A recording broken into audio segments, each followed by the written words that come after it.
আসসালামু আলাইকুম এভরিওয়ান, সবাই কেমন আছেন? আশা করি সবাই ভালো আছেন। আমরা সবাই মিলে মুজাফফর গার্ডেন ট্যুরে গিয়েছিলাম এবং আমরা যেহেতু মুজাফফর গার্ডেনে এক রাত স্টে করেছিলাম রিসর্টে, তো সেই জন্য সকালবেলায় উঠে আমরা তাদের কাছে একটু রিকোয়েস্ট করলাম যে সকালবেলায় তখন বেশি বাজে নাই, 9টা বেজেছিল। তো আমরা তাদেরকে রিকোয়েস্ট করলাম যে আমরা একটু ঘুরতে চাই, আর এত গরম রোদের মধ্যে যাব, তো আমাদেরকে ভ্যানের পারমিশন দেওয়া পসিবল কিনা। তারপরে তাদেরকে কিছুক্ষণ বলার পরে তারা আমাদেরকে পারমিশন দিল। তারপর ভ্যানে আমরা মুজাফফর গার্ডেনে একটা ছোটোখাটো ট্যুর দিয়েছিলাম। প্রথমে আমরা রিসোর্ট থেকে বটতলায় গিয়েছিলাম, কেননা ওটা রিসোর্টের পাশাপাশি, এই জন্য। আর বটতলাটা আমরা দেখিনি, সেই জন্য গিয়েছিলাম। যেহেতু অনেক সকাল ছিল, এই জন্য ওইভাবে লোকজন ছিল না, খুবই কম লোকজন ছিল। তো আমরা সুন্দরভাবে ঘুরতে পেরেছিলাম জায়গাটা। বটতলায় আসার পরে সব থেকে মজার বিষয় ছিল যে বট গাছের গায়ে সুন্দরভাবে কপোত কপোতির নামের অক্ষরগুলো লেখা ছিল, বিভিন্ন উক্তি লেখা ছিল যে কে কাকে ছাড়া বাঁচবে না, কে কাকে কতটা কি পছন্দ করে, এই টাইপের যে উক্তিগুলো ছিল। আমি চেষ্টা করছিলাম জুম করে আনার, এবং ভাবি একটা উক্তি পড়েছিল, কিন্তু পরবর্তীতে আমি আর সেই উক্তিটা খুঁজে পাচ্ছিলাম না। এতগুলো ডালের মধ্যে কি সেটা খুঁজে বের করা সম্ভব? আমাদের মধ্যে দুইজন নতুন গেস্ট ছিল, সেটা ছিল আমাদের মেজো দুলা ভাই এবং মেজো আপু এবং মেহতাব ভাইয়া এবং তার ওয়াইফ। এখানে মেজো দুলা ভাই খুব সুন্দরভাবে মেহতাব ভাইয়া এবং মেহতাব ভাইয়ের ওয়াইফের ছবি তুলে দিল। তারপর আমরা সবাই মোটামুটি ছবি তুলেছিলাম। ছবি তুলে বটতলা থেকে আমরা চলে গিয়েছিলাম বক চত্বরের উদ্দেশ্যে।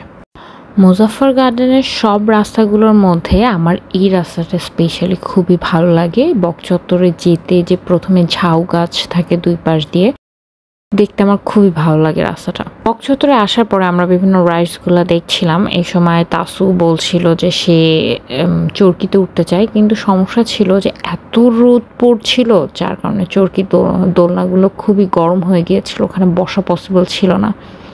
এই জন্য চরকিতে আর চড়া সম্ভব হয়নি। এই জন্য তাসু একটুখানি বসে ওখান থেকে উঠে চলে আসলো। হ্যালো হাতি, ও অনেকক্ষণ ধরে আমাদের দিকে তাকিয়েছিল, তো আমি ভাবলাম ওকে একটু হাই হ্যালো দিয়ে নিই। তারপর ওখান থেকে আমরা কিছুক্ষণ হাঁটাহাঁটি করলাম। হাঁটাহাঁটি করে আমরা তারপরে আবার ভ্যানে উঠে গিয়েছিলাম, কেননা আমাদের সকালের টাইমটার মধ্যেই আমরা ঘুরে কভার করতে চাচ্ছিলাম।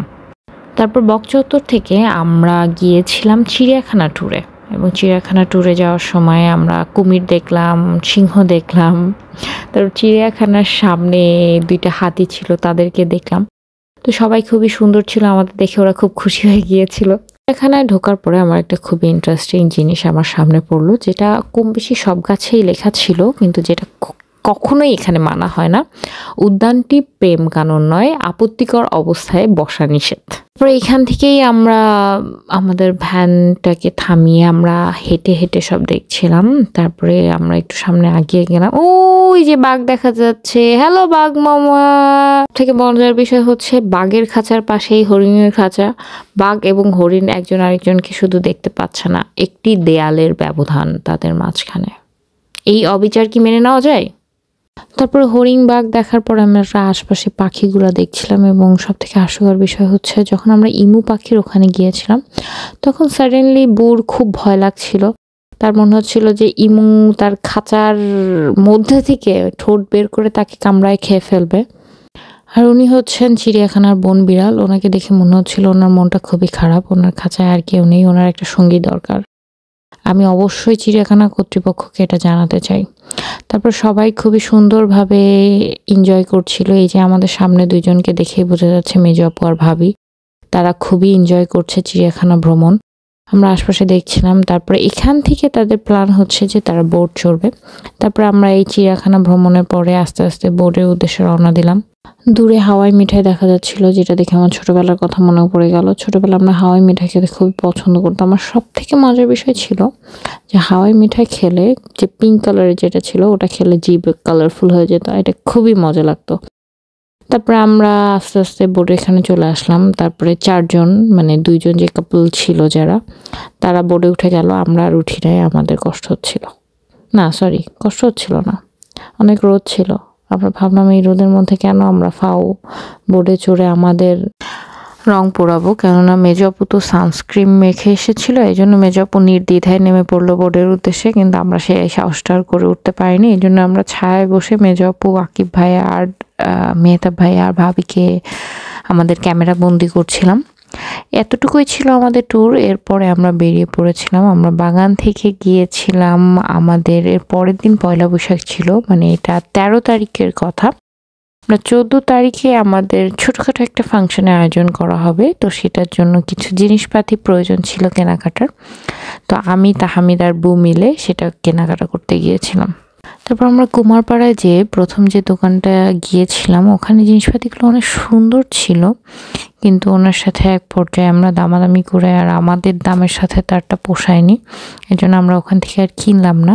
কিন্তু এখানে এসে তাহমিদ আবার আমাকে খুব ভাষণ টাষণ দিল যে কেন আমরা এখানে আসছি। মালছায় ভাত খেলে ভালো হবে, তাহলে ভাতটা পিসা যাবে।